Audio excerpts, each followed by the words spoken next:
In this video, Jack Miller sick and tired of justifying his words to Ducati.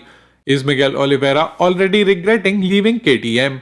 Being Jonathan Ray is better than being a MotoGP midfielder, says Toprak Razgatlioglu. Ducati thankful to Johann Zarco for not making a last lap move on Pecco Bagnaia. Jorge Martin questions Zarco's decision of not fighting for the podium. And Paul Espargaro reiterates Marc Marquez imposes a lot in Honda. My name is Sankalp and this is your Racing News Fix. KTM bound Jack Miller is going through a purple patch since he found a bike setting during the Barcelona test. Reflecting on his time in the factory Ducati team, Jack spoke with MotoGP. Jack said, "It is a good dynamic. Pecco and myself sharing the box together, I think you would struggle to find a teammate as easygoing as me. But at the end of the day, I am an outsider here. I am an Australian inside an Italian team. I don't speak the language, so you do get put on the outside." After a long time being on one-year contracts, Jack has finally secured a 2-year contract with Red Bull KTM.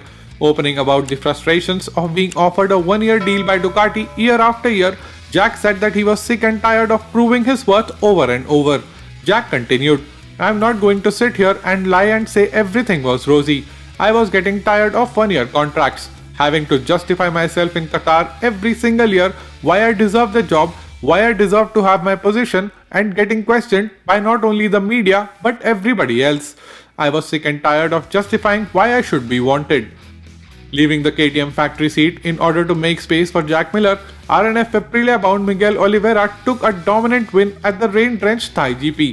Now it is public knowledge that Miguel was offered a gas seat with full factory support not once but twice. However, Miguel saw a lot of disrespect in KTM's action of removing him from the official team and he decided to leave them and join the RNF Aprilia team instead. However, there seems to be a hint of regret there as the first words out of Miguel's mouth after winning the Thai GP were, "I don't know if I will regret it." After the race, Oliveira said, "For 1 year now, we have known what kind of bike I like to ride in the wet, so the team knows exactly how to adjust the bike for me. I was fast even in the dry at the end. I felt I had good potential. There is room to improve the KTM, but I think that today there is no easy bike in MotoGP. Of course, it is sad that my KTM adventure ends in Valencia, but I am happy to face another challenge." Toprak Razgatlioglu's jump from World SBK to MotoGP has been in the works for more than a couple of years now, but due to his manager's demands before 2022 and now due to lack of a satellite team for 2023, things have been postponed to 2024. Speaking with motorsport.it, Toprak recently reiterated that only a factory ride would entice him to leave WSBK paddock and he doesn't want to come to MotoGP just to be here. Toprak said, "I know that the level in MotoGP is very high, but I love the superbike paddock. I really feel like I am at home.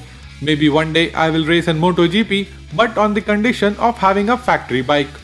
If I go, my objective is to fight for the top positions. I don't want to go there just to say I am a MotoGP rider. I would rather stay in Superbike. It is better to win more titles in Superbike like Jonathan Ray." After the Thai GP, where Johan Zarco led Pecco Bagnaia finish in P3, a position which could have easily been his, Ducati Coast General Manager GIGI has officially thanked Zarco in an article he posted on LinkedIn.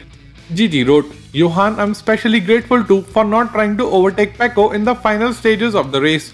An attempt that would have been easily risky given the track conditions, thus giving up a place on the podium that could have easily been his." On the other hand, Zarco's teammate Jorge Martin has openly admitted that he would have overtaken Bagnaia if he was in Zarco's place. Martin said, "It was better for Ducati for Pecco to finish third or win the race, but in the end, we are in a world championship and I would have fought for the podium. It is true that if you fight with Pecco for a 6th or an 8th, then you have no need to overtake him, but a podium does deserve to be tried, and even more if you have pace to try to win the race." And gas bound Paul Espargaro has laid the entire blame of no improvement since the beginning of the season on Honda, saying the development was stalled all the while when Marc was away. And even now, the new parts which arrived with Marc at Misano test are being made only available to Marc.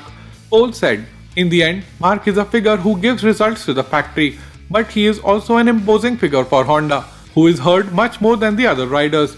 I have had the feeling all this time that without Marc, we were either heard a little less or almost not heard at all. That is why I think we haven't had evolutions on the current bike either. From Qatar or since Marc is gone, the bike development has been practically stopped.